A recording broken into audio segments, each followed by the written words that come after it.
Time now for Falcons Central. Here's Aaron Freeman and Scott Carasik. Fly high, Falcons, straight down the field. Fly high, Falcons, never to yield. Red and silver is Atlanta's team. When the game is over, you will reign supreme. Come on and fly. Atlanta Falcons football is here once again. Man, that's right. What's up? Black male, ATL, let's go. Come on. A-T-A-L, Falcons, A-T-A-L, Falcons, A-T-A-L. At home in the dome, that's right. Welcome to the inaugural Falcons Central podcast. I'm Scott Carasik. This is I'm Aaron Freeman. and today we're gonna talk about the draft. I'm gonna introduce myself. Aaron's gonna introduce himself, so you guys kind of have an idea of who we are. Aaron, I'll let you go ahead and go first. All right, I'm Aaron Freeman, founder and I guess operator of FalconsCentralRadio. Been a Falcon fan for 20 years, and I guess that pretty much summarizes the main points, I guess. And I'm Scott Carasik. I run DraftFalcons.com. I also write for Bleacher Report and a couple other sites.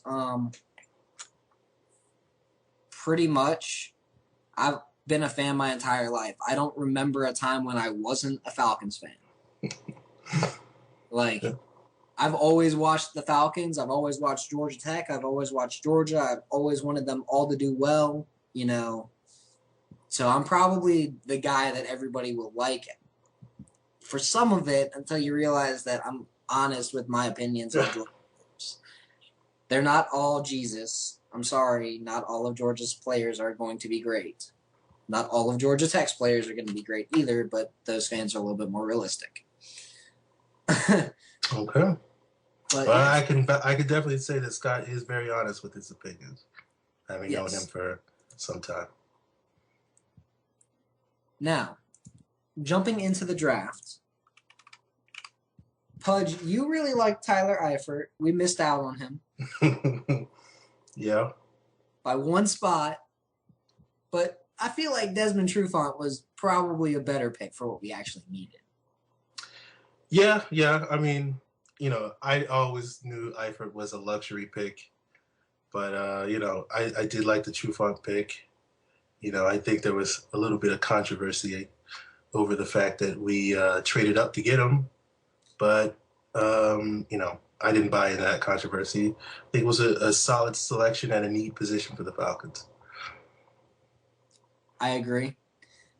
Now, a couple guys are probably like, why didn't we take Xavier Rhodes? Or why didn't we go after Sharif Floyd?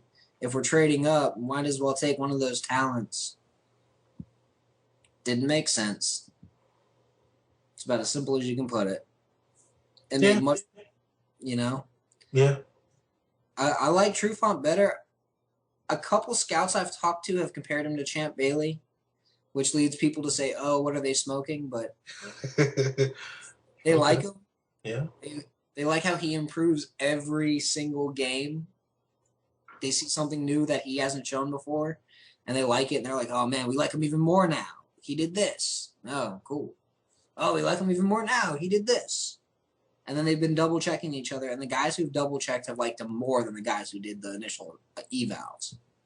So, I mean, when everybody's on board with a pick like that, you kind of have to be like, maybe they know something that the rest of us don't. Because I personally had him with a low first-round grade. Again, I would have said, hey, maybe they don't need to trade up, but the Vikings were going to take him at 23 had he been there. So they did need to trade up. It made sense for them to trade up. I think we all kind of called St. Louis to be the spot that they traded up to. Yeah. Because it made a lot of sense with less need there.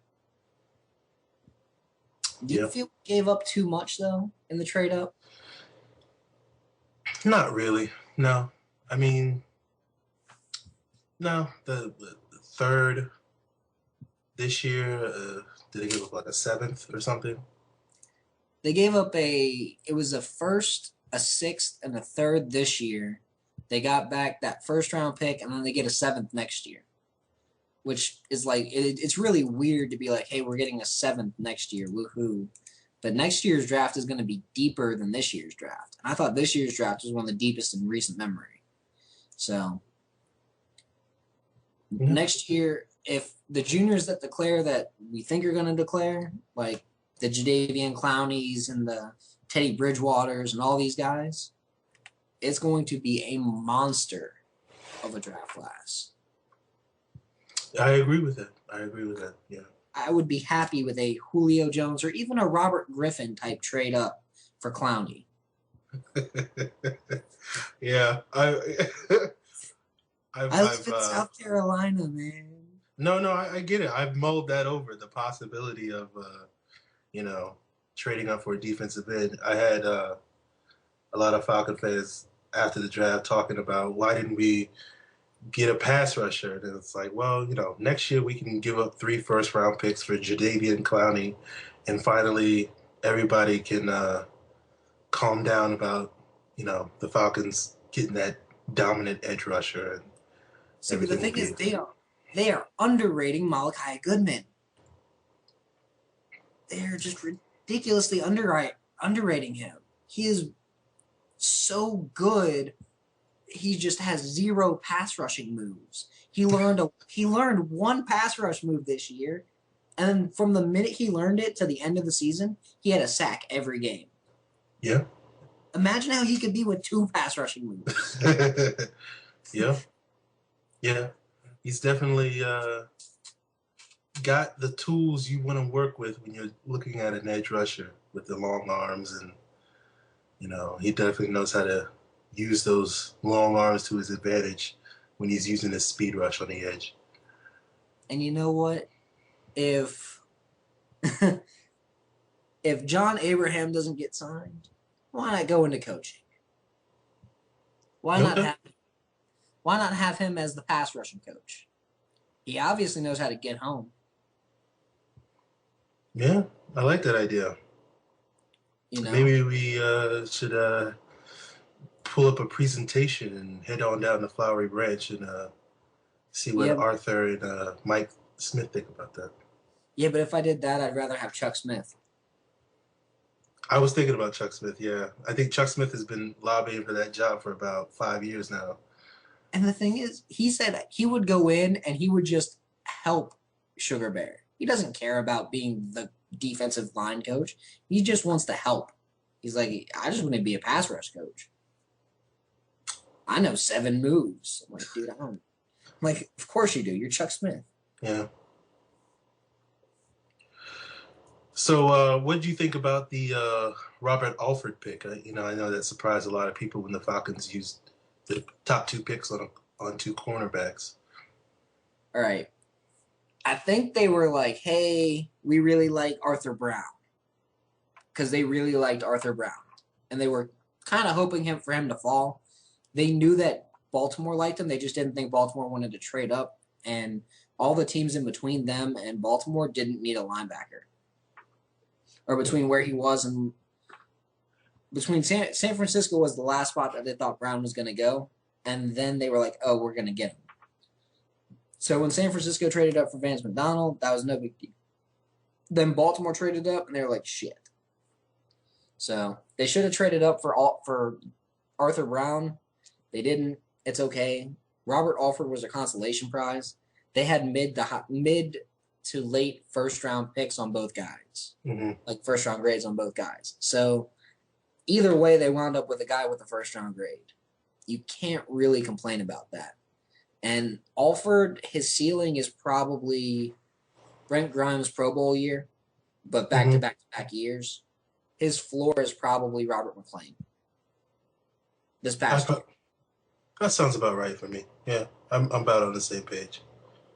I liked, looking at both Trufant and Alford on tape retroactively after the draft.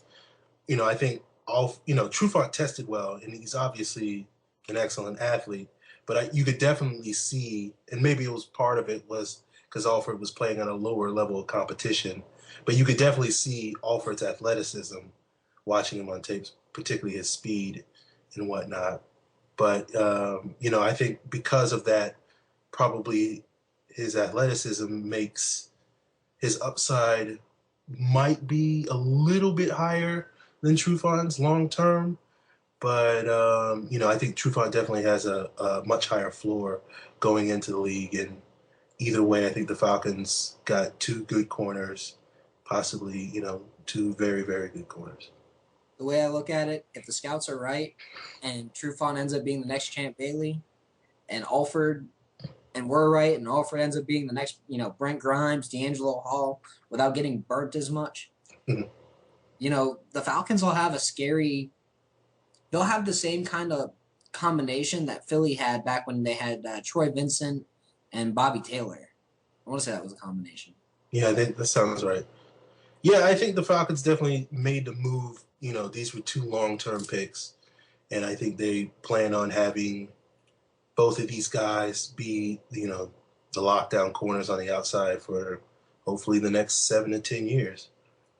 The pick I didn't like was Levine Toilolo. Okay, our first point of disagreement here. He's a good. Go ahead. I was just going to say, as you probably could guess, I was a Toilolo fan, but please go into why you didn't like the pick. I like Levine Toilolo in the 7th round. Take a flyer on him. Solid player to take a flyer on. But to me, I didn't see somebody who was ready to come in, be a edge blocker. He's not ready to come in and be a number 2 tight end right away. And next year, he's not going to be the starter. I don't see a guy he needs a lot of work. He needs 2 years under Tony. Not 1, but 2. And he's only going to get 1. So let's hope Chase Kaufman picks up some of the teachings very well, because I don't see Toilolo doing it. He's a good player, but I don't think he'll ever be a number 1 tight end. I think they took him because they see a guy in the 2014 class that might be there in, say, the 2nd round that they could get. Okay. I don't disagree with anything you said.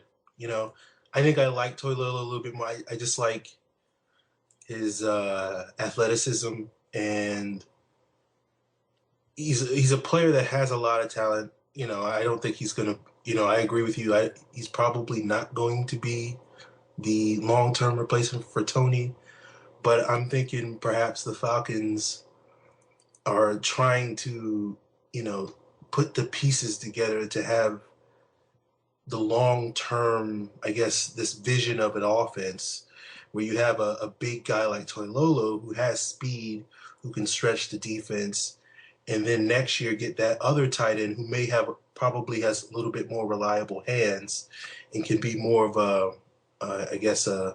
Dennis Pitta type of, movable, receiver that can be that, security blanket for Matt Ryan in the middle of the field that probably Toilolo won't be. And, play more 2 tight end sets, and maybe, with Jacquizz Rodgers or the eventual replacement for Steven Jackson, will be able to run more single back offense and try to spread the field with more bigger explosive weapons under Matt Ryan's disposal. I'll agree with that. I think Georgia fans are going to love me for saying this next one, because Arthur Lynch at Georgia, he's probably one of my favorite tight ends in the next year's class.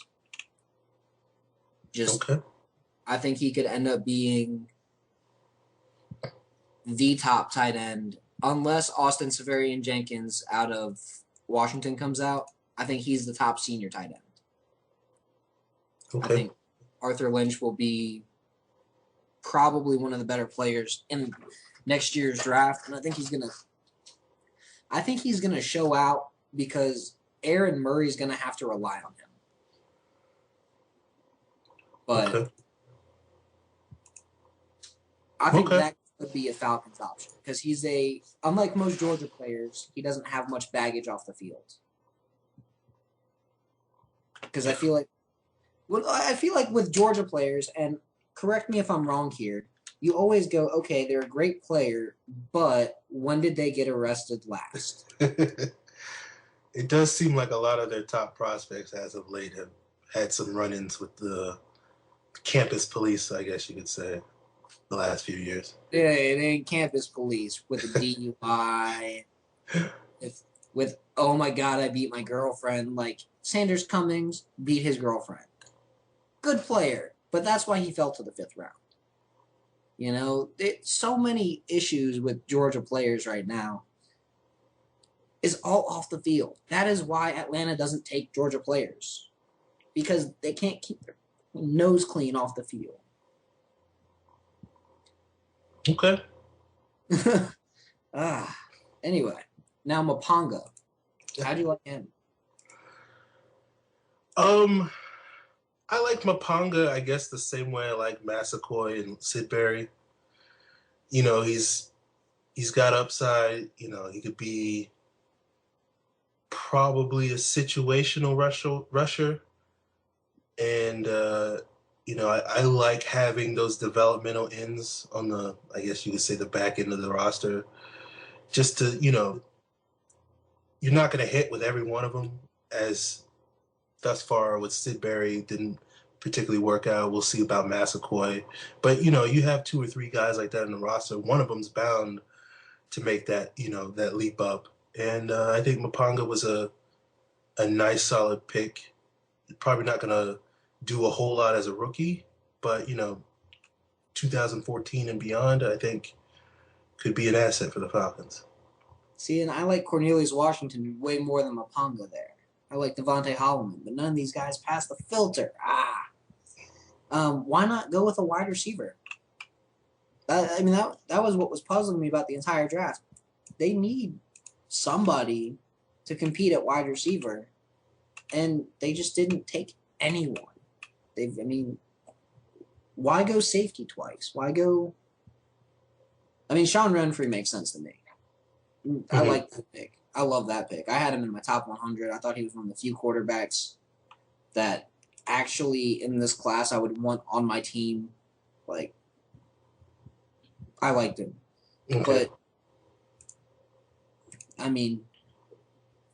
why go with a pair of safeties when there's so many good wide receivers out there? Yeah, it's the 7th round. Yeah, you got the character filter.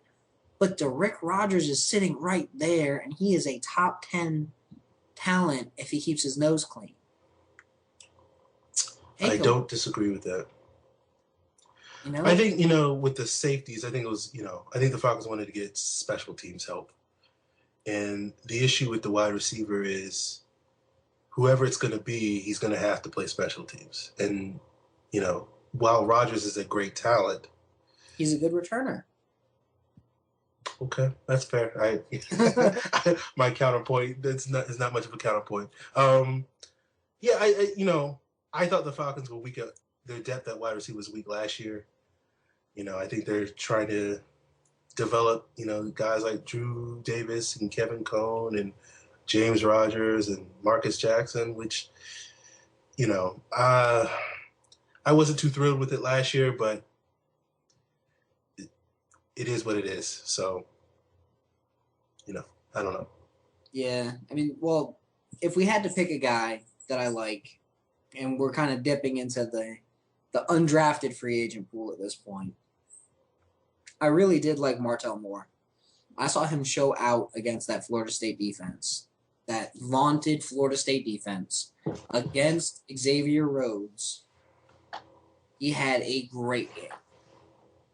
And Rhodes pretty much manned him up the entire game. In a game that they should not have even been in, because they got demolished. Like that Northern Illinois team should have never been in the Orange Bowl. Because they just got absolutely, I don't want to say this, but they just got absolutely butt raped. Like, it was horrible. The score says 31-10. That game was not close. You're right. It was not close. I watched that game hoping that, NIU would kind of be the Cinderella team, I guess, that we all been wanting to see, kind of like Utah was a couple of years beating Alabama. But it was very clear that the moment was a little bit too big for them in that game. But Martell Moore was wide open all game. Wide open. Lynch just could not find him.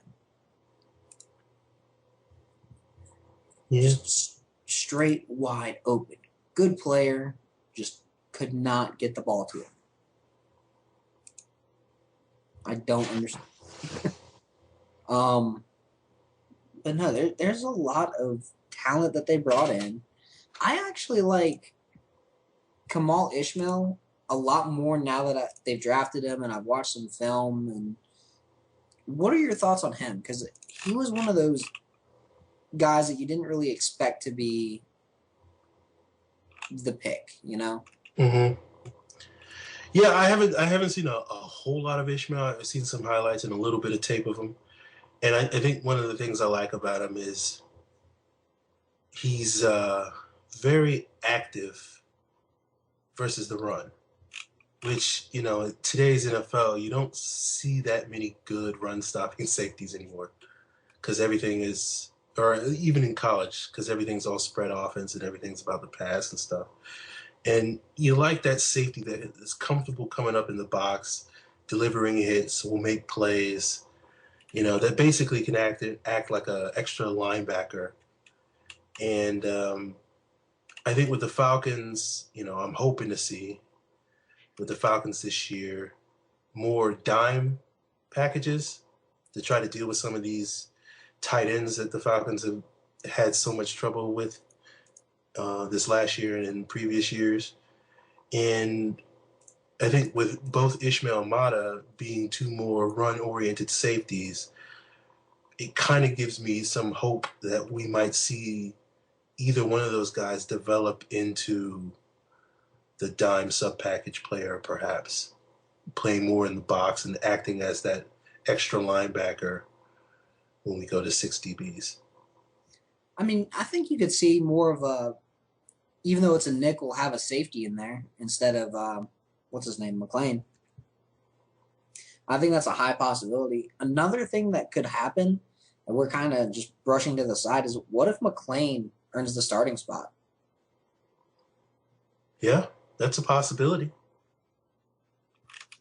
I mean, I was impressed with him last year. He was a very good player. I agree with you on that. He was one of the more consistent players on the defense last year. You know, he wasn't always, he wasn't Charles Woodson, you know, in his heyday, but he was very effective in the slot, and he pretty much played at that level throughout the entire season, unlike, you know, past Falcon corners who might have one good game and then 5 bad ones playing that nickel role. I think he had one bad game all year, which I'm cool with. I'm perfectly happy with one bad game.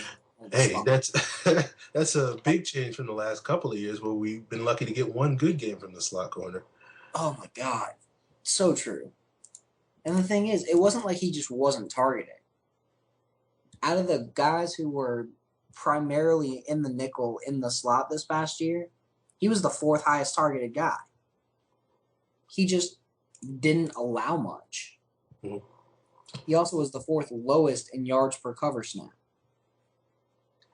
Yeah, that's a big thing with me with cornerbacks. It's, you know, in the ideal world, you're not going to let anybody catch the ball on you. But if you're going to give up receptions, don't let them be big plays.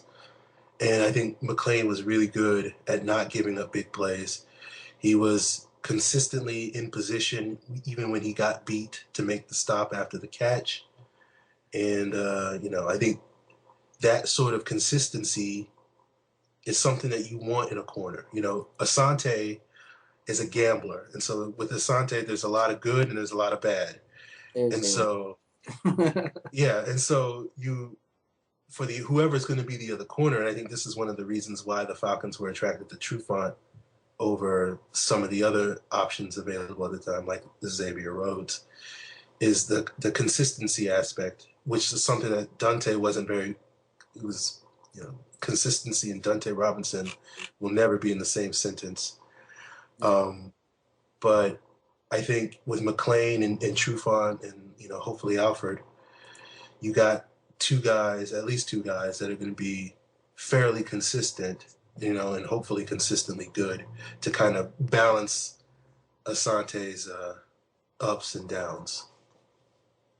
Well, I think long term, if you did wind up with, say,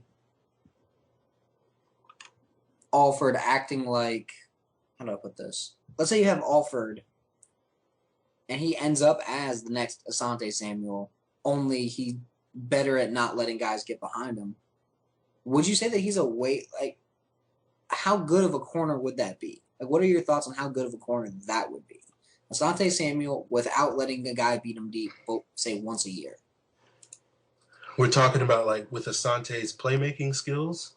All of Asante's playmaking skills, the solid coverage, and then, just doesn't get beat deep, but once a year. And then that once a year is, in the middle of the season when no one really matters. It's like, it happened, but we're up by 2 touchdowns.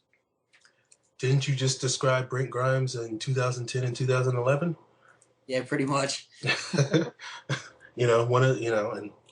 he allowed one big touchdown in 2010. And, dude, had his wife not been insane, I guarantee you they bring him back. Don't get me wrong, I'm sure she's a really nice lady in person, but I've never met her, so I can't verify. I'm sure she's a really nice lady in person. But when it comes to, it's sometimes you just got to put a muzzle on. Dude, chill out. Tell your wife to be quiet and calm and not insane. No insanity from the wife. Yeah. Miko Grimes is a name that will live in infamy in Falcons Nation for a long time. Yeah. Anytime we see it, we'll go, oh, yep, yeah, don't ever want her back.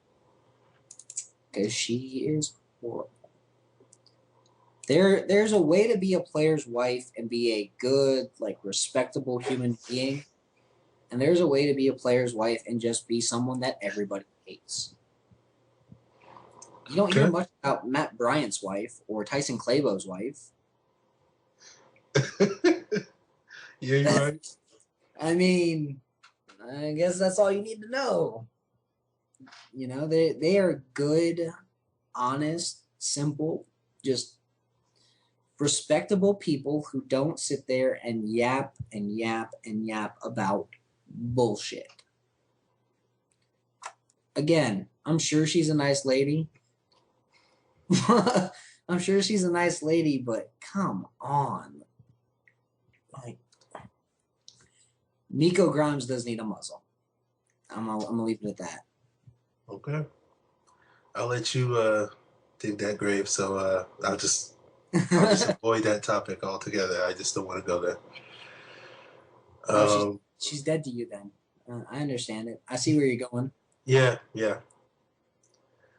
Put all that in the past. I'm disappointed that it didn't end the way I hoped it would end, with Brent Grimes being a Falcon for the next 28 years.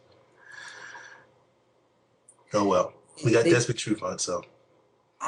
Thing is, I like Trufant. Yeah. And again, going back to Goodman, now that let's just look at the positions that the Falcons have right now. Let's look at the team and see where the strength is. I think the defensive line, even though they didn't get that 3 technique guy that everybody wanted, I think you'll see Malachi Goodman play that 3 technique a lot this year. I think he'll play a Justin Tuck role. I think that would be interesting. I looked at Goodman and I was like, he either needs to slim down so he can be, more of that edge, pure speed guy, or he needs to bulk up, I guess, to be more of that inside-outside type of guy. I guarantee you he could weigh 285 if he needed to in a heartbeat. Yeah, I think he could drop 10 pounds or gain 10 pounds. It really wouldn't matter. But I think, you kind of have to. I think right now he's kind of like in between. Like he's kind of could be a 3 technique guy, but you kind of want him to be a little bit stronger, a little bit more girthier, I guess, to hold up against. And I don't know, just yeah, I think that's an interesting idea. Well, I mean, Justin Tuck has been a 3 technique guy at 276. He's not an every down guy. He's more of a passing down guy. And that's what I'm saying. You move him on a passing down. You throw Massaquoi or Bierman or somebody on that other end and just let him have it. Hell, flip Osi to the weak side end and let Bierman rush from the right side. I think in a base set, if you had Goodman and Bierman, it would be a better run set. And then you take them out, and then you throw in, say, Massaquoi and Osi in a passing down. You'd have a better passing set. Okay. Yeah, I don't disagree with that. I would say I'm not 100% convinced that Goodman is ready to come into the season day one and do that. But I do think you could see that sort of playing out as the season wears on or next year. Now, as far as a linebacking group, what were the shocking? Like, were you as shocked as I was that they just did not take one? Yeah, I was. And I kind of think that 3rd round pick that they gave up might have been part of that, because just listening to Thomas Dimitrov's post-draft comments about not taking a linebacker, I might be paraphrasing here, but basically he was saying in the 4th round they didn't see anybody that they liked, and maybe had they had that 92nd overall pick that they ended up giving up in the Trufant trade, maybe with that pick they would have taken somebody that they did like. So I was very surprised that they didn't take a linebacker. Here's 3 names that got taken right around that 92 overall. Jelani Jenkins. That would have made a lot of sense. Mm-hmm. And then Xavier Gooden out of Missouri. Yeah, that would have made a lot of sense as well, yeah. And then staying there and just saying, you know what? I know we've got a bunch of wide receivers, but let's take Stedman Bailey. That could have been another possibility. Could you imagine that offense with Stedman Bailey and, Harry Douglas doesn't really. I'm just disappointed in him. I thought he would do more. He's just, bleh. Yeah, he is at this point. Yeah, he is what he is. That's a good way to say it. Like, he's 30 years old. He's not going to break out anymore. Like, yeah, he's there's really nothing else. He is what he is. So here's the question: will they have somebody supplant? I don't know. Will they have somebody supplant him in training camp? Just going down the roster, breaking up kind of who the 53 man will be. Wide receiver to me looks about as weak as linebacker after the starters, after the top 2 guys. Like at linebacker, you say the top 3 guys, but the 2 starters and then everybody else. At linebacker, you got 3 starters and then everybody else. That's how I feel about wide receiver. You got Roddy White, you got Julio Jones, and you got a bunch of muddled nothing. Okay. I mean, you got guys who are solid, but I don't see, like, the guy that's going to, like, inspire you to be, oh, my God, this guy's going to be the next big thing, or, oh, my God, this guy's going to be a solid slot receiver who could actually catch the ball and not fall over his own feet with 2 seconds left in the game against the friggin' 40. Oh my God, Harry Douglas, you just pissed me off. I like Marcus Jackson. I like Pat Schiller. I thought they did some good things last preseason, but I would agree with you. They are probably not the person that you were referring to as the guy. I think they're, more role players type of guys. Like I could see Schiller growing into a Chase Blackburn type of player, who's a good backup, okay starter, can play all three spots.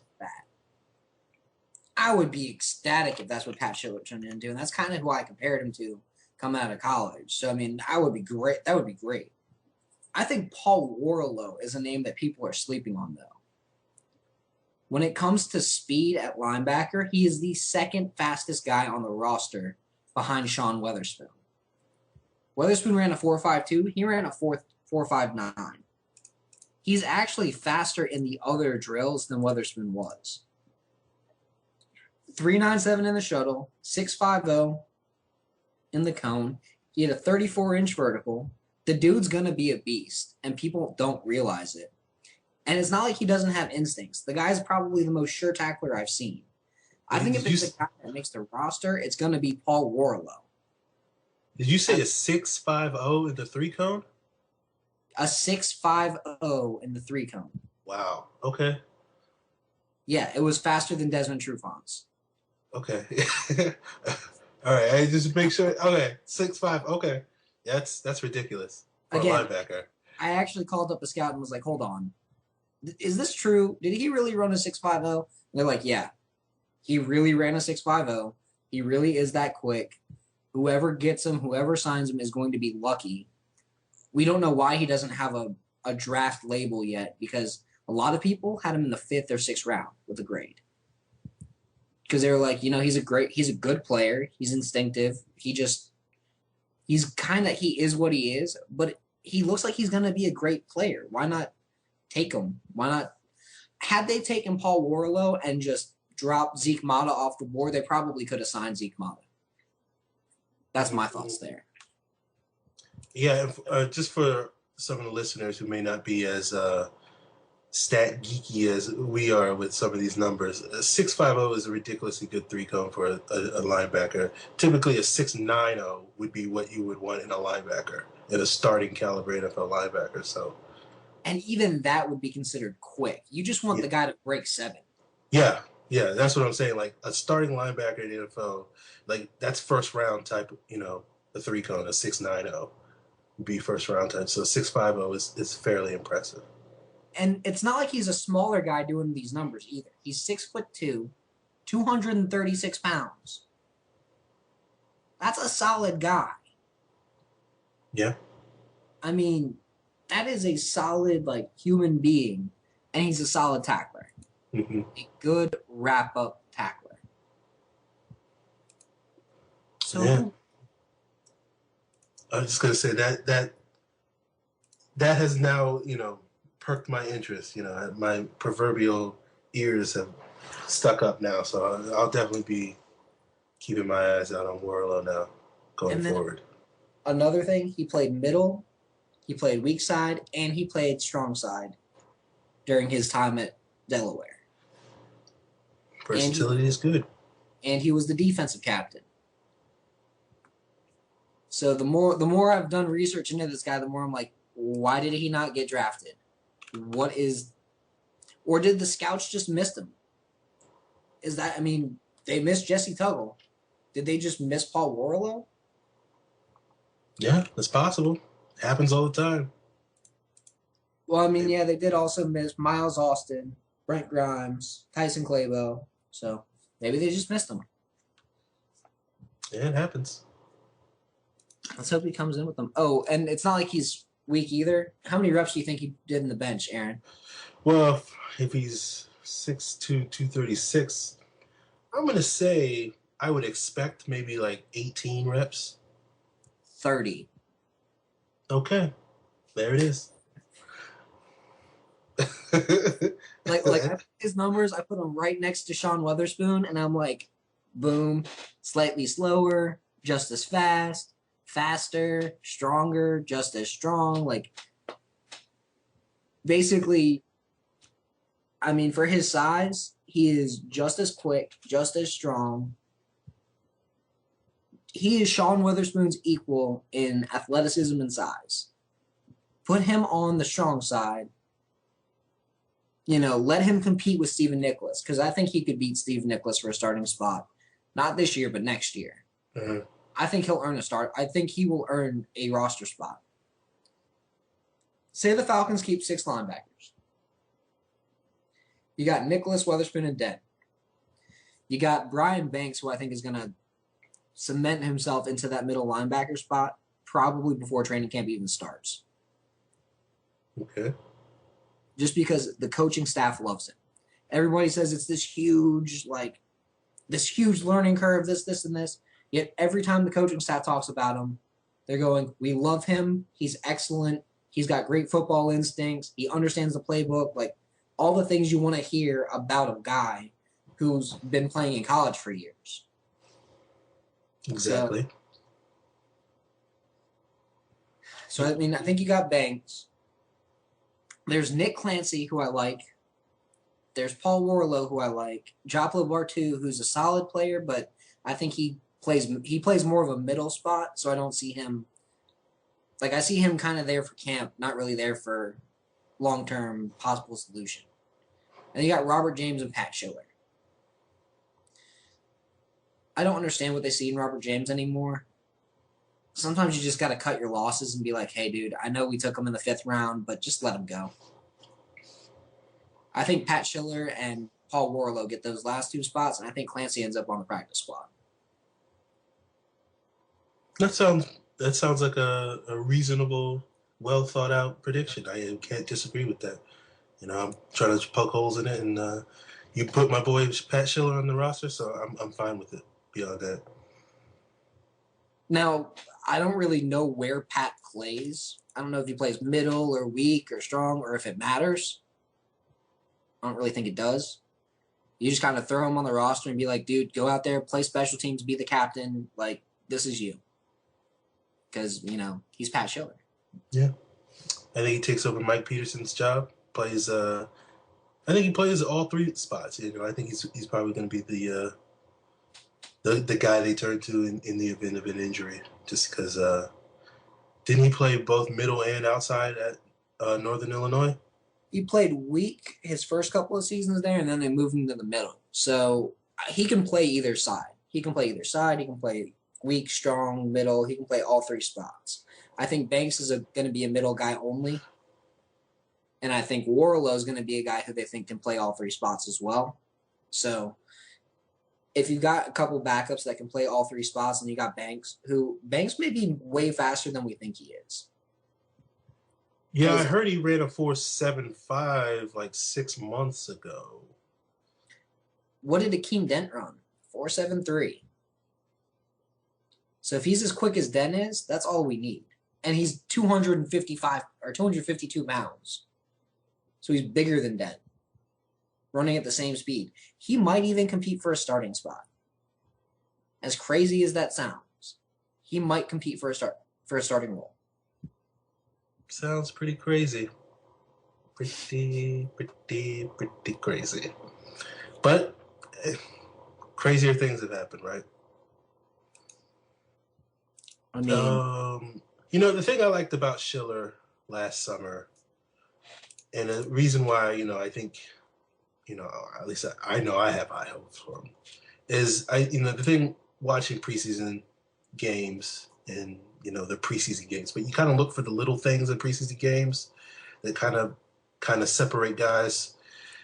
But he never was out of position. And like the thing about the other linebackers, including Robert James and Spencer Atkins, there was plenty of times watching, those 4 preseason games where they would be out of position. And sometimes in the case of a guy like James, his speed would be able to make up for it, or Atkins was the same way. But with Schiller, I like the fact that he was consistently playing his assignments in coverage. He was never out of position versus the run or in coverage. And that, to me, tells me that even though he was making that jump from college in a relatively small school at NIU to the pro game, the mental aspect of the game was not beyond him. And so I like that about him. And the idea of him being able to play all 3 positions to me, doesn't seem like it's going to be a huge obstacle for him to going forward. So that's one of the reasons why I'm a big Pat Schiller guy. I just like him because all year he was cool just chilling there in the sunglasses. That's the cherry on top right there. He was just like, you know what? They're gonna haze me. I'm okay with that. I'm gonna chill here with my sunglasses on. Like, Swagged out in the sunglasses. swagged out in the sunglasses. Had that happened when I was at the Citadel, I would have made a knob do that. Just chill there in my room with some sunglasses on. And just sat there and just been like, what's up? Holding an Xbox controller while I'm playing. Just like, what's he doing? Don't answer him. He's playing Xbox. I mean, again, knobs are like your little personal servants at the Citadel. It's a military college. Some of the stuff y'all probably won't get if I make a reference to, so I'm going to explain it every time. But no, as a senior there, you get a knob to be your little mentee. And, you know, mine was always cool with doing random stuff, so I'd always have him do random stuff. I'd always have him, like, dance in front of the commander if he felt like it. I didn't care. I hope your commander didn't care either. My commander thought it was funny, so whatever. I mean, no, it's a fun school. I realize I'm in South Carolina. It's a bit insane, but yes, there is a lot of insanity in South Carolina. Yes, that random test that's going around the internet where they taught you about dinosaurs were ridden by people or something like that from a Greenville school, that's real. I don't doubt that. It's at a private school, but that's real. There are people in South Carolina that believe that kind of stuff. And to try and argue with them about it is like just banging your head against the wall. People are insane. People are insane. That is true. And you can't do anything about it. So yeah. I just give up on some people because they just don't make sense. That's fair. And my day job also has me kind of not very happy with people. You still selling cars? No. I'm working for a finance company. Okay. As a collections agent. So when they say, oh, I don't feel like paying you, I go, oh, well, I don't feel like letting you keep the car anymore. Okay. Would you like to drop it off or can we pick it up for you? And then they go, okay, well, maybe I'll pay you. I like my car. So, yeah. Okay. I don't even know what you do, Aaron. I'm, let's say I'm in education. I work for the University of North Carolina at Chapel Hill. And I'm on a research project for them in the education department, I guess. So I do a lot of traveling around the state doing research and stuff. All right. So not that exciting. So you do a lot of research, and that's basically it. You're like a research monkey. Like I mean, it's more like field research and stuff. I work in elementary schools and stuff, so I test kids. That's the research I'm doing. Okay. Basically, see how kids, early childhood reading and writing skills are developing and stuff. My little brother, I call him a research monkey sometimes because he works in a nuclear lab for Texas A&M now, but he used to work in one at the University of Tennessee. And I'd go, what do you do? He goes, well, I had to do all these tests today. I go, so you're a research monkey? He goes, well, yeah, I guess.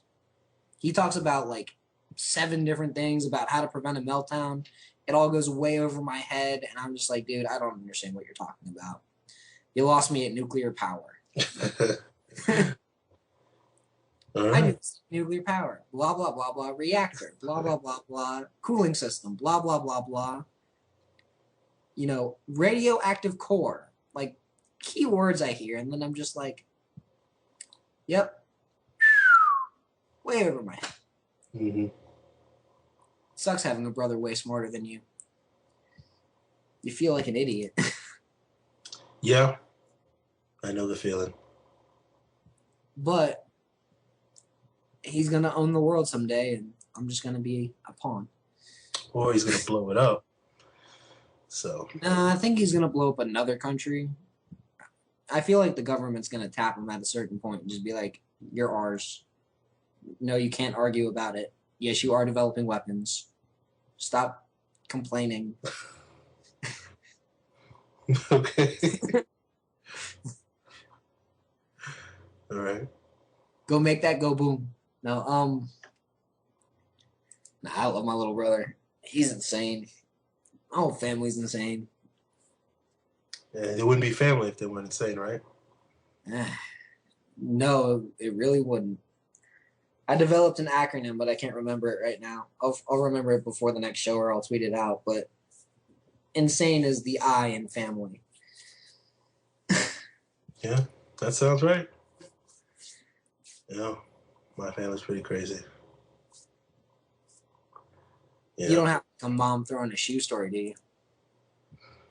No. No? Damn. No. Those are always the funniest. They are pretty good. I wish I had one. Well, no, maybe I don't wish I had one. But, I mean, if it's not at you, I guess you could say you wish you had one. My mom threw a shoe at my little brother. It hit him right in the face, and it caused a nosebleed. Like, that's a pretty funny story if you're not the guy getting hit with the shoe. yeah. Yeah, Or definitely. the nosebleed. And yet, no, I'm not condoning child abuse with shoes. Well, I'll make a public statement. I am condoning child abuse with shoes. I think more kids need to be beaten with shoes in this country. Will be right on track. I mean, if they're bad enough, yes. I know some kids that are out there that are like, somehow they're good, and like their parents never hit them. You're just like, all right, maybe you just listen to your parents and talk it through with them. And I know some kids who are horrible and their parents never hit them, and they're just like cocaine dealers. So it's like, dude, maybe a spanking would have stopped you from being a coke dealer.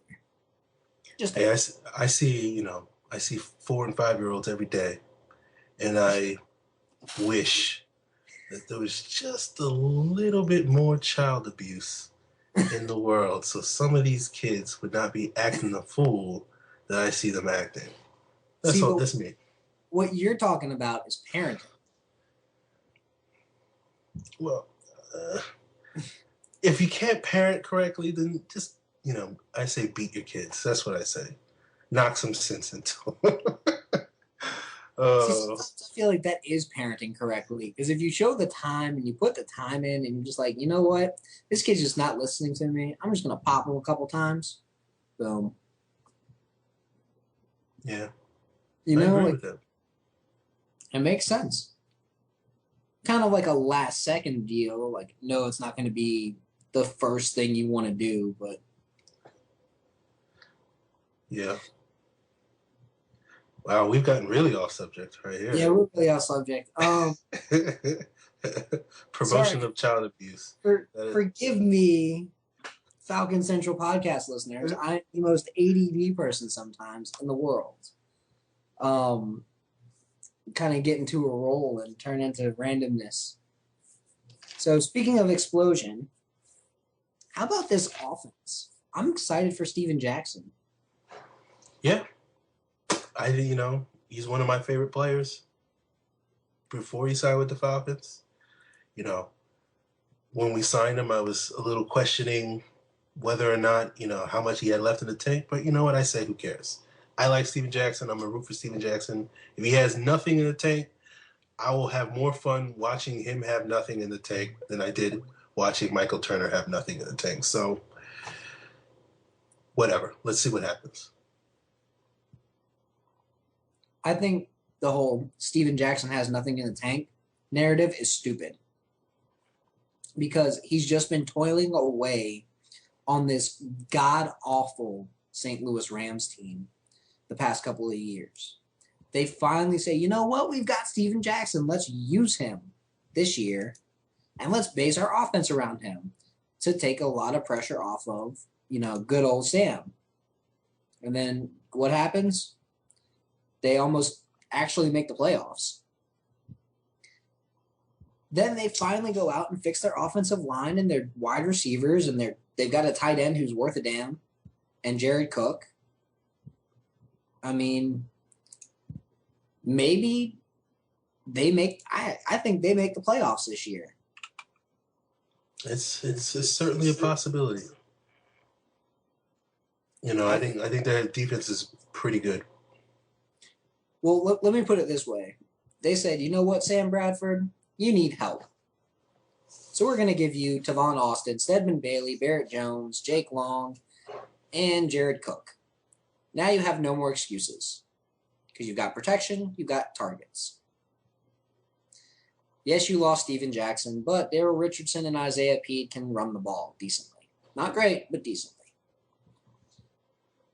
Yeah, they got a team together. I think as far as Steven Jackson goes for the Falcons, I do like the fact that our starting running back won't be pulled on every third down. And yes, I'm convinced. Despite my earlier statement, I do think he's better than Michael Turner. I think he will be better than Michael Turner. I don't think we're going to see as many 2nd and 8s and 2nd and 9s as we saw last year with Michael Turner running on first down. And, I think Jackson's going to bring a lot of intangibles to the Falcons team in terms of his leadership and toughness that will be good models for players like Jacquizz Rodgers, and certainly should rub off on Matt Ryan and Julio Jones, who don't necessarily need it, but it certainly won't hurt.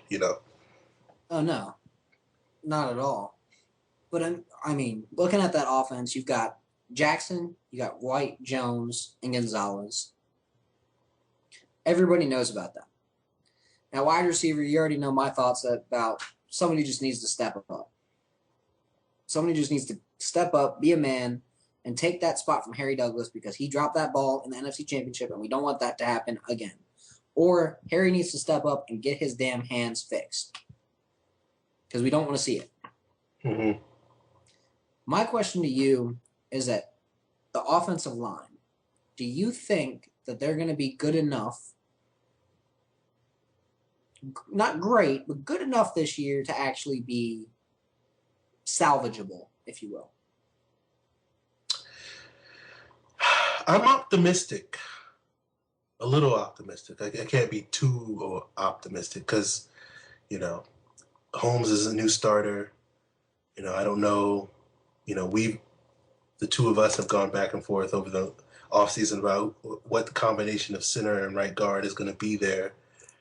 But either way, it's going to definitely be a change there now that Tom McClure's gone from past years. So, look, the Falcons could have a brand new right side of their offensive line. I think, personally, I think if they found a combination that featured Cons, Mike Johnson, and Lamar Holmes, I think that might be the best combination.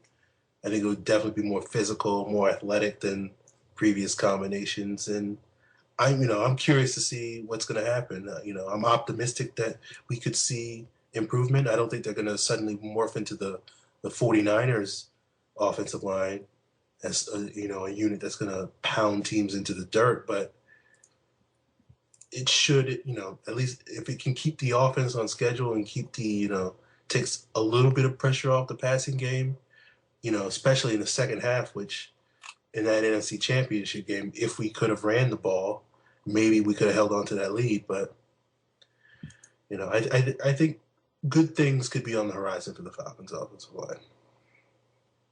I think there's talent there. I like Peter Cons at either center or right guard. I think he's going to be good. I still like Joe Hawley at center, but I have a feeling that, again, I'm going to go back on my words at this point.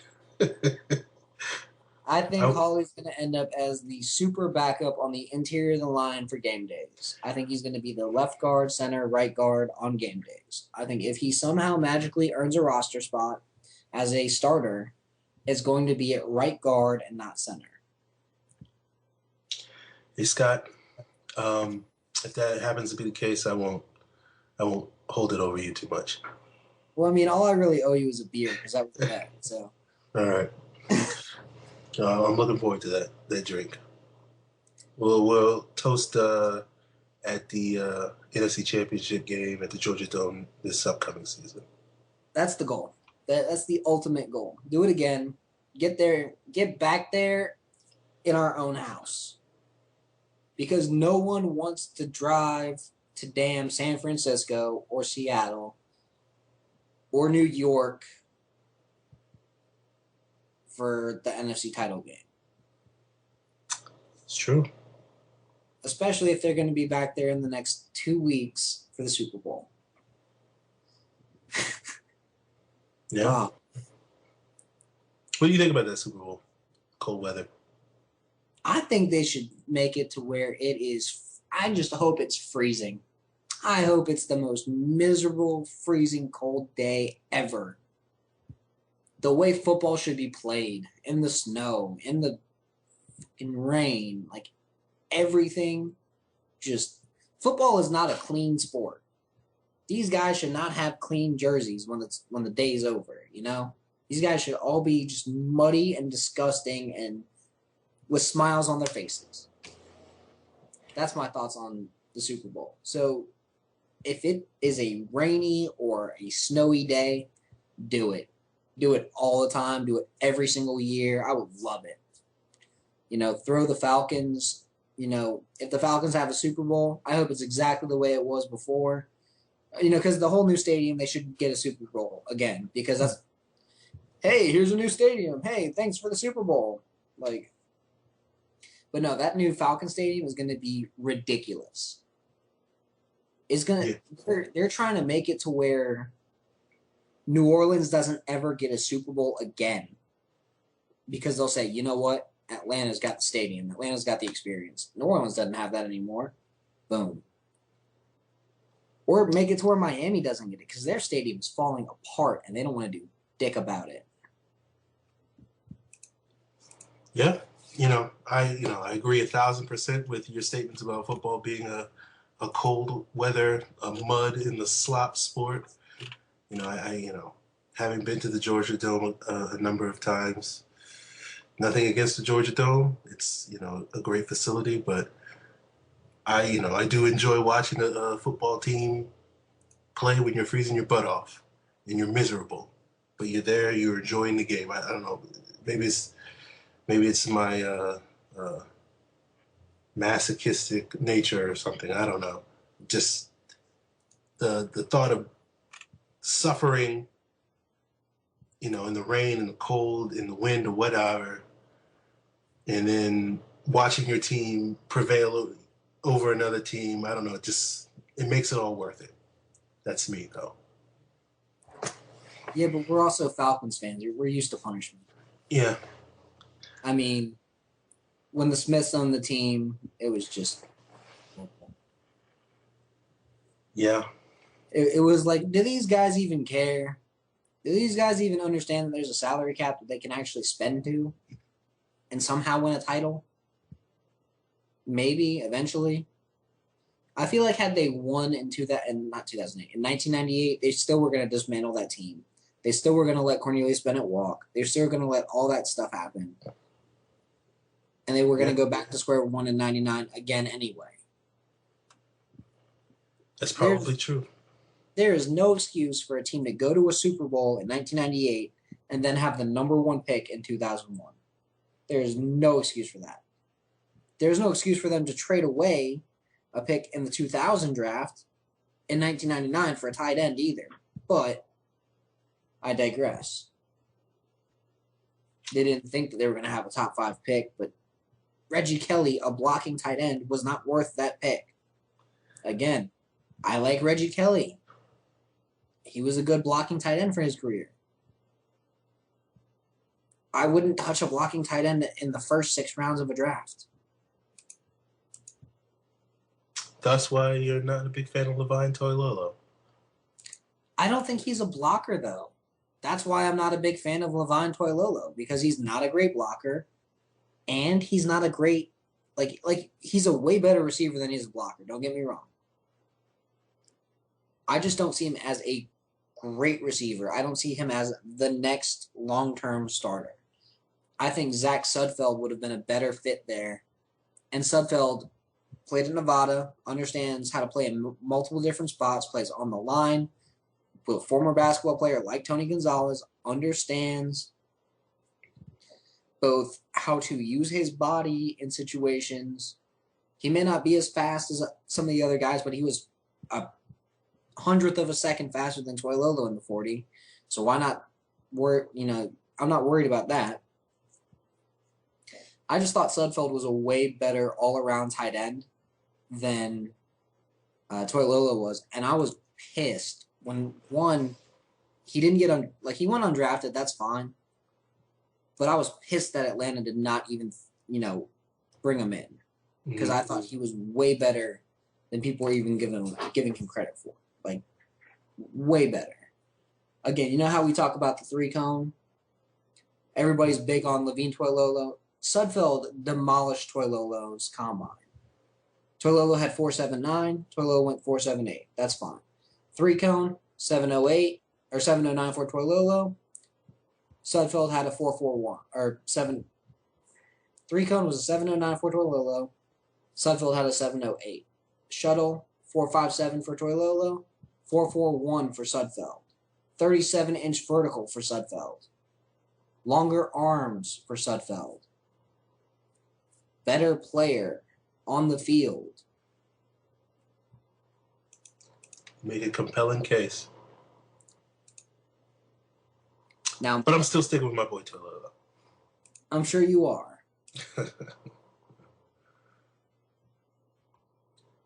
Sudfeld's like 6'8" too, right? Isn't he that big? Sudfeld is 6'6". Okay. So it's not like I'm advocating for a shorter tight end. No, I like the idea of a tight end who's 6'6", 6'7", 6'8". I'm all for that. I wanted Leonard Pope on the Falcons when he came out. So that whole wanting a short tight end, no. I like when they're these giant, massive targets. I just like them to be giant, massive targets who understand how to block and catch. But there's always next year. Maybe they'll forgive a DUI on the filter for Austin Seferian-Jenkins. Hey, maybe they get Desmond Trufant to vouch for him, like Patrick Peterson with the Honey Badger. The difference between Seferian-Jenkins and the Honey Badger, though, is Seferian-Jenkins is an actually good player who fits into an NFL, system and scheme and all the good stuff. He is what Tony Gonzalez was coming out of college with better blocking. He lines up everywhere. He's used at all sorts of different spots. He's got great body control. He's better than Tyler Eifert. And you love Tyler Eifert, but I do love Tyler Eifert. Yeah. Let me put it this way. Austin Seferian-Jenkins played 17 games for the Pac-12 champion basketball team. Who does that sound like? Yeah. One name shoots to mind, and his name is Tony. He is the best tight end prospect to come out since Tony Gonzalez. And I don't even know if he's coming out this year. But I feel like if there is a guy who can do it, it's going to be Seferian-Jenkins. He had, looking over his record, and I love doing this. I love going over and, pretending I'm Thomas Dimitrov, looking at a guy's arrest history and all the other different things that they do. This is his first thing that he's ever done wrong.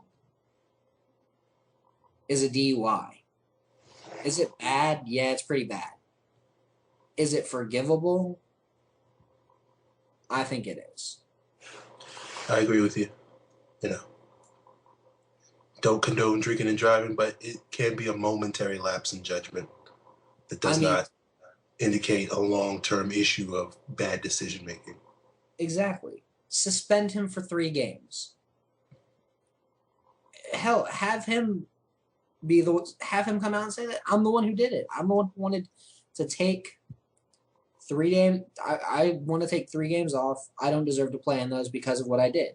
However, I don't feel like a DUI is something that should be especially for the limit he was at, because he wasn't even at a felony level. He was at a misdemeanor level. I think he was at like 0.12. 0.18.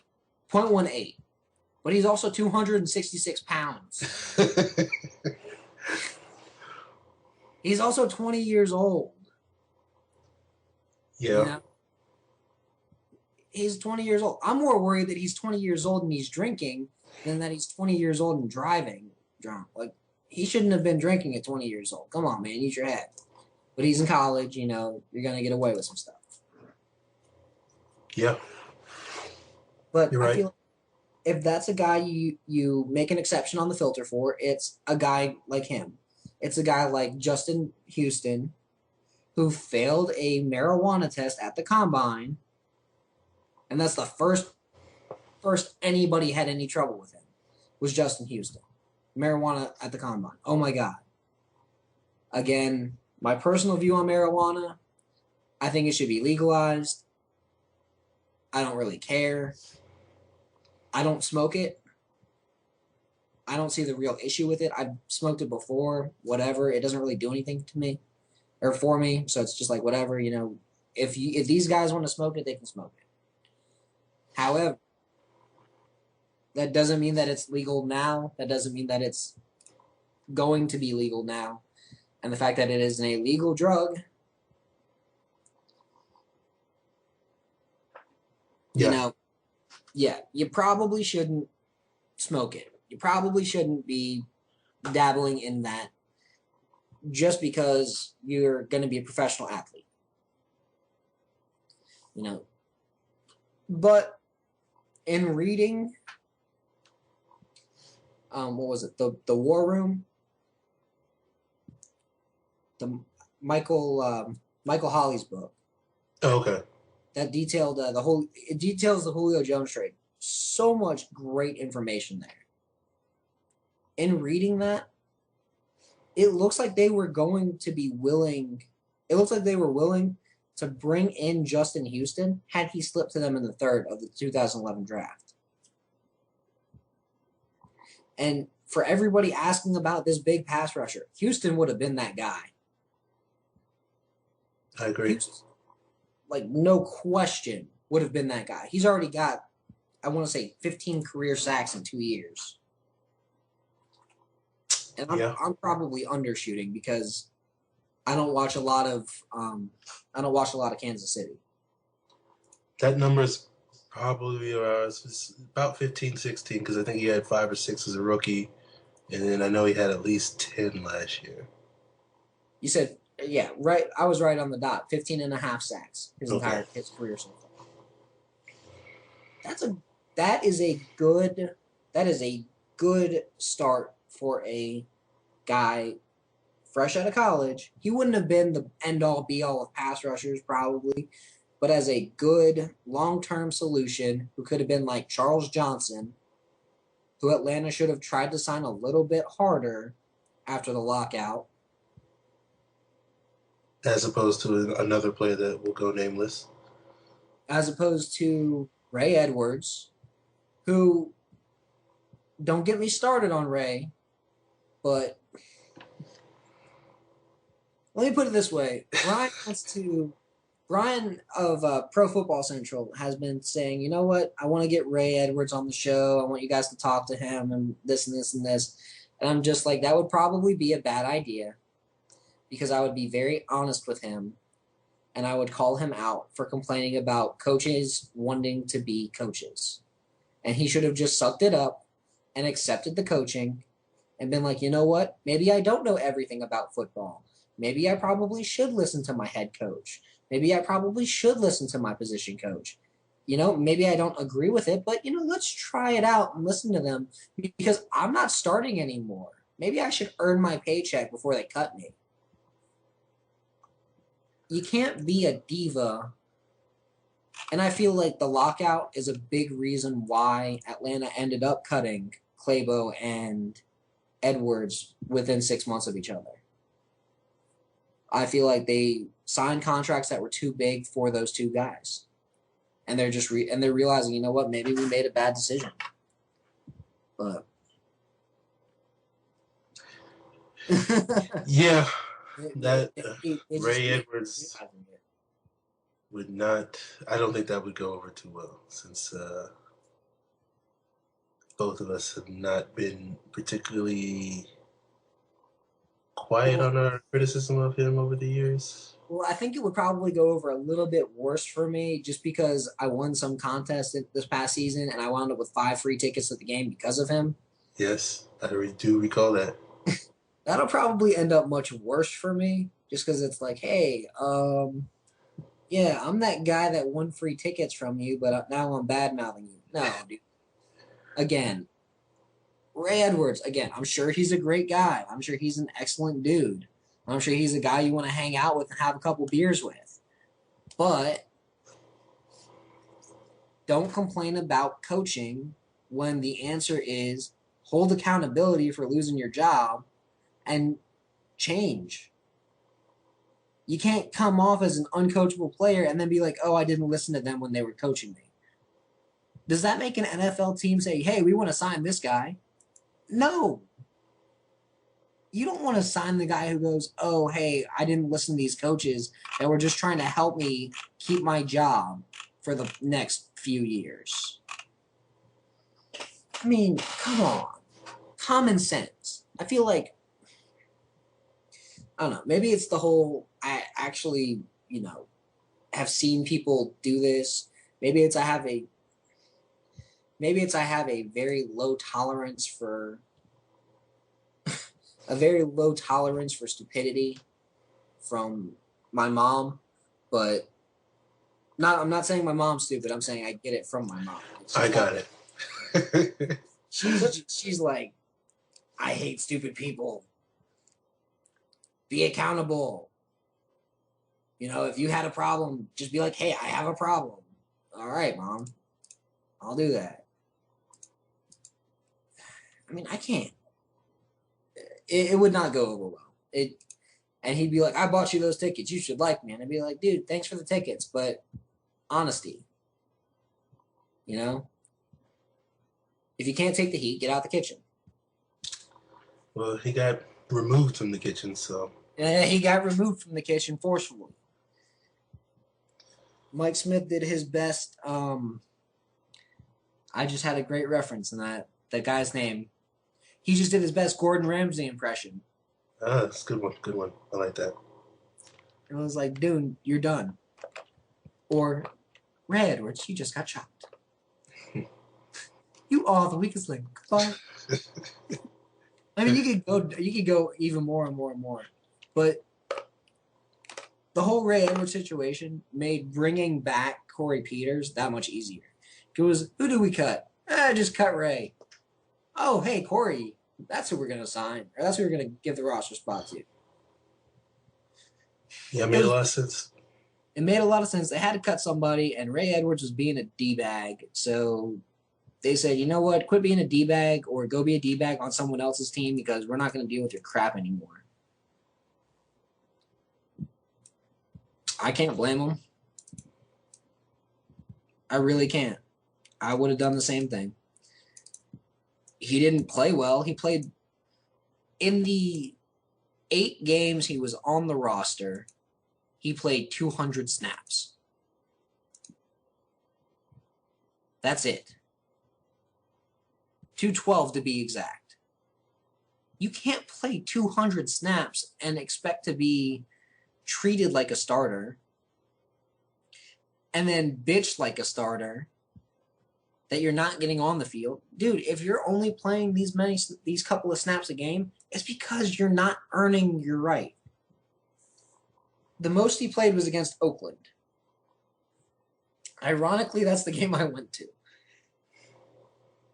But the most he played was against Oakland, and that was ironically his best game.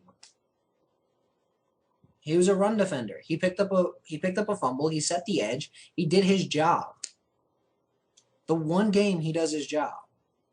He plays 46 snaps. He didn't listen to the coaches for the rest of the season and looked awful. He got no pressure on the quarterback. I mean, and it's not like they played these magical quarterbacks that, you can't get any pressure on. They played Mike Vick, who Croy Bierman sacked. Yeah. All right? We're not talking about super speedy John Abraham off the snap, and even he got a sack. And yeah, Thomas Deku got a sack, but I mean, he's a safety. He's going to chase down Vic. I'm not really worried about that. I was just thinking about that Eagle game. I completely forgot about it. Because we destroyed them. Close. And what's funny was, in every game that was it's a statement, are the Falcons going to step up and are they going to stay undefeated? Blah, blah, blah, blah, blah. That was the narrative all year up until the New Orleans loss. But it was, are they going to stay undefeated? Can they beat Carolina? Yep. Can they beat Denver? Denver goes in versus the Falcons. Blah, blah, blah. Manning versus Ryan. Atlanta owned that game up until the very end. San Diego was 2-0, and they're like, oh, San Diego, this, it. Owned. Carolina. Friggin' great ending. Washington. Again, great ending. Oakland, great ending. Philadelphia was, the Falcons are 6-0. They faced their first real challenge in the 3-3 Eagles. Really? They put that to rest. And then my favorite was the Giants. After getting, beat just like a whipping boy against Carolina in the second time they played them. It happens. Atlanta will lose at Carolina as long as Cam Newton's there. I pencil it in every year as a loss because it is what it is. They lose one game against them every year. It happens to be in Carolina every year. Just accept it. After that loss, and after New York just crushed the Saints, people were saying, Atlanta's not for real, blah, blah, blah. How awesome was that Giants game? Pretty spectacular. How great was that after just getting crushed by them in the playoffs? I do like the fact that, people even today still push the NFC as, it's the toughest division in the league. And it's like, we kind of owned that division last year. It's a tough division because all the teams are mediocre. But it's not tough in terms of none of those teams are really all that good. All those teams, if they were in the NFC South, they're not. No, none of those NFC East teams are better than the Falcons. And with Peyton coming back, I don't think they're better than the Saints. You want a stat? Yeah. Falcons were 11-1 against every other division, with their only loss the NFC title game. The Falcons versus the NFC South was 3-3. Yeah. And their 3 wins were all within, their 3 wins were all within 10 points. Their 3 losses were all within 10 points. And I like the moves that the NFC West made this offseason. They definitely won the offseason as a division. But I still think the NFC South is the toughest division, certainly in the NFC. I think maybe the AFC North might, in terms of toughness, might be up there, but I can't wait to see the Lions actually do something. You mean the Jim Moore Falcons, as I refer to the Lions, because they're basically the same team that's exciting, but they're not really that good, If you like 8-8 teams, yeah, you can like the Lions. See, but I think that defensive line is going to be scary. It could be. They said the same thing about when, they had Sue and Averill and whoever else. And then they got Fairley, and they're going to be scary. Nah. No, but I'm talking like this is Falcons with Rod Coleman and Grady Jackson and John Abraham and Patrick Kearney on the defensive line.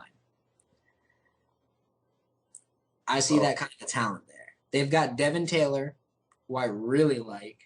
They've got Ziggy Ansah playing left end, Devin Taylor playing right end, Fairley and Sue, all in that wide 9 scheme. So you got 2 3-techs and 2 9-techs who are just going to, go after the quarterback every play. That's your job. Oh, if it's a running play, don't worry about it. Just keep trying to get the guy with the ball. That's all you got to do. They got talent. We'll see if it shows up. They don't have linebackers, but they got defensive linemen. And much like the Jim Mora Falcons, they do have a solid corner, but that's about it. And then they got Darius Slay, who I actually like a lot. And they had a couple safeties that couldn't tackle last year and brought in a guy who can tackle this year. So, yeah, very much like the Jim Mora Falcons. Yeah. Back when they brought in Lawyer Malloy. Yeah. Still no offensive line. Offensive line is terrible. I mean, it's not as bad as it looks on the surface. When you kind of dig deeper, you're like, all right, well, Riley Reef was a first-round pick. I like Reef. That's about it. Rob Sims is a solid player. Okay. Dominic Raiola's at the end of his career, but he's still an okay guy. Larry Warford was a bit of a steal, and I didn't even realize that they had him. So I'm like, okay, Larry Warford at right guard. I like it. At right tackle, they have a huge hole. And whether Corey Hilliard or Jason Fox fills it, that's what I'm wondering. But they have a huge hole. Good luck with that. Rookie and nobody on that right side of the line. So. Yeah, but that nobody was a 4th-round pick who's been sitting behind. He's been sitting behind what's his name? Backus. Jeff Backus for 4 years. So he might be a little bit better than we're giving him credit for. Fox, he was decent at Miami. He's all right, but they are the Lions, and no one other than Calvin Johnson and Sue, once in a blue moon, ever plays up to their talent on that team. Because if you look at the talent of the team, they should be, challenging the Packers for that division crown. But yet they're 7-9 or 4-12 last year, right? 12 last year. Yeah. So they have no talent at linebacker though. Not a single player at linebacker that I'm just like, oh, hey, this guy's good. No, they got Stephen Tulloch, and that's it. DeAndre Levy, meh. Travis Lewis, if he can earn a starting spot, could be good. I like Brandon Hepburn as a long-term guy to learn from Stephen Tulloch, but overall, they really don't have any talent in that linebacking core compared to even the Falcons. Definitely don't have a spoon. They don't have a spoon. They don't even have a dent. I mean, they got a dent. Tulloch and Dent are pretty much the same guy from what I've seen. Which I'm cool with, but it's a 400 snap middle linebacker. It's not a guy you want taking 800, 900,000 snaps a year, like a Sean Weatherspoon. Yeah. Again, with all I've seen of Paul Warlow, going back to him, I can't I can't say his praises enough. I really like him as a football player. Atlanta got a steal. If you don't know who he is, look him up because he will end up starting in the NFL one day. He is that damn good. And hopefully he's starting across from Sean Weatherspoon on the Falcons defense. Because I don't think Steven Nicholas can cover a tight end anymore. No, he cannot. I love Steven Nicholas. You know, I give him much respect for he tries. You know, he plays 1,000% effort, but just doesn't have that ability. Now he's 30? So yeah, he's now 30. It is now time for Steven Nicholas to turn into Mike Peterson. Is my thoughts there. That's good. I like that. I do love me some Mike Peterson. You know, he doesn't have to start. He'll come in. He'll play as the fourth linebacker. He'll get 200 to 300 snaps a year. He's going to be a long-term guy who is just, you know, he is the guy you want. How do I put this? He's the guy you want on the bench, cheering the guys on, leading them from the sideline as like an extra coach. That's the way I see Steven Nicholas right now. It sucks that he's already in like his 6th year as a pro and he's 30. But that's what happens when you get drafted at 24 years old, 25 years old. You can't really do anything about it. That's why a lot of people are like, oh, hey, we want this guy to be 21, 22 when we draft him because then we can have him for 7 years, 8 years before he starts dropping off. Yeah, and if you miss on a guy, such as, say, Danny Watkins or Brandon Whedon, when they're that old, you only have a finite window of when you can get quality production from them. And if they don't give you that quality production in that small window, it's a lot worse than, you know, if you had rolled the dice on a 21, 22-year-old who missed it. Because at least you can say, well, hey, you know, 3-4 years, he doesn't do it. Maybe he'll pick it up and figure it out when he's 27, 28, 29 or something like that. But when you come in the league 25, by the time you hit that point, you're like 32, you know? Yeah. That's part of why Puree Jerry is kind of like, oh my God, what happened? Because he was born in 1984. He will be 29 this season. If he doesn't get it, he just won't. And I feel like he's already at that point. He just won't get it. You know, Jerry is what he is. He is a mediocre 4th guy in a defensive tackle rotation. And the only reason why you would use him more is because you've got other guys injured. I really feel like Atlanta is waiting for June 1st to hit, and they're going to sign Richard Seymour. I feel like that is coming down the pipe. Yeah, I think so. It sounds like that's the move that they're going to make.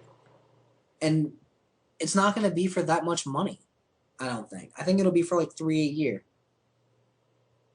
For a 2-year contract. Boom. Richard Seymour. And then Babineau will re-up, and you'll hear about a Babineau restructure in like September. Oh, Jonathan Babineau just restructured for a 3-year deal for $6 million. Oh.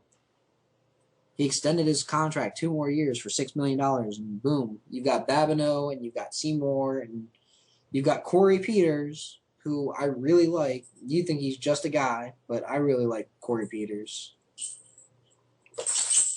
Well, you know, if Babineau gets that extension, I'll be very happy. So they can do whatever with Corey Peters they want if Babineau keeps being a Falcon beyond this season. That's my guy. I think you underrate the impact of what a one-tech really does. But that's just me. No, it's not, you know, again, my issue with Corey Peters is it's not him as a one-tech. I take umbrage, I guess, when people suggest that he could just slide into Babineau's role as the 3-tech guy and, you know, do it as well as Babineau. I just don't see that happening. I haven't seen anything from Corey Peters the last 3 years and his time at Kentucky that would suggest to me that he's anywhere in the same hemisphere as Babineau in terms of playing that role. That's just me, though. I agree with him I agree with you that he's probably not a long-term answer for a 3-tech. He is a 1-tech. He is what he is. But I think he's a really good 1-tech. I think he's like an Ed Jasper type. I wouldn't disagree with that. Going with another name from the Dan Reeves days that everybody loved. Nobody disliked Ed Jasper. Or even Ellis Johnson for another name. Both those guys. They were 290-pound nose tackles in a 3-4, and they were effective. They weren't bad. They were effective nose tackles. They actually stuffed the middle. Nobody expected that. Right.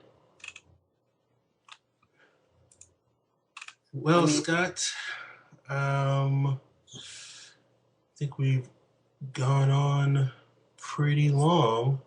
We have, actually. We probably gave about 30 minutes more than we needed to. Well, I say I'm sure there's some saying that I'm blanking on that, leave them, give them more, I don't know, something like that. But you can always trim it down to size. That is true. So,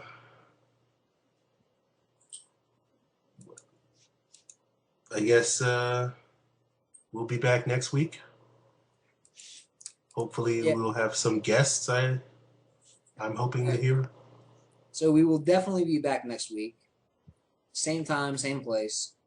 We will be having possibly some guests. I'll keep you informed. Follow us at Falcons PFC. No, that's not Private First Class. It's Pro Football Central Podcast, the Falcons Central Podcast, so Falcons PFC. And follow us on Twitter. I will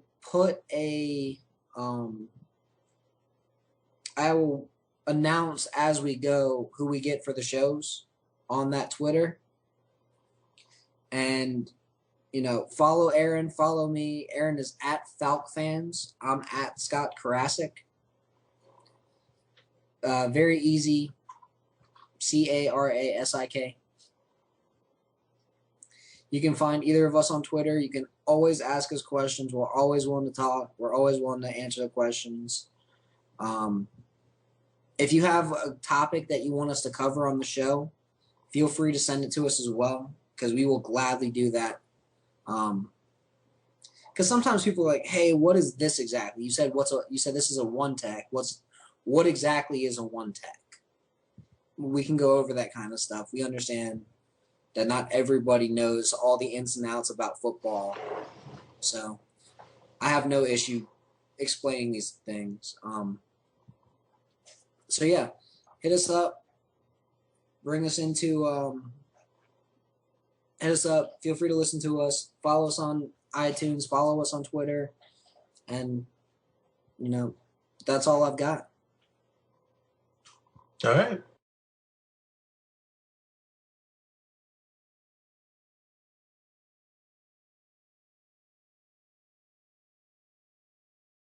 Thanks for tuning in to Falcons Central.